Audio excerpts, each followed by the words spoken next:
अस्सलामुअलैकुम। ये रेडियो सदाए हुर्रियत कश्मीर है। नसीमा खातून से मुख्य समाचार सुनिए। आरएसएस समर्थित भारतीय सरकार अपनी विस्तारवादी नीतियों के एक भाग के रूप में मालदीव के भीतरी मामलों में हस्तक्षेप कर रही है।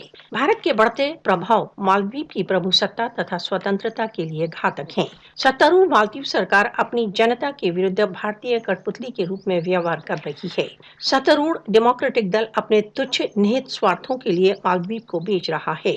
मालदीव को भारतीय कॉलोनी में परिवर्तित करने के एक पग के रूप में मालदीव सरकार 20,000 भारतीय एजेंटों को बसाने का प्रयत्न कर रही है।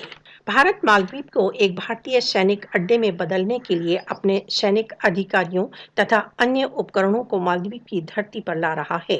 भारत के विस्तारवादी षड्यंत्र तथा उसका ध्वंस का रवैया मालदीव की प्रभुसत्ता के लिए हानिकारक है।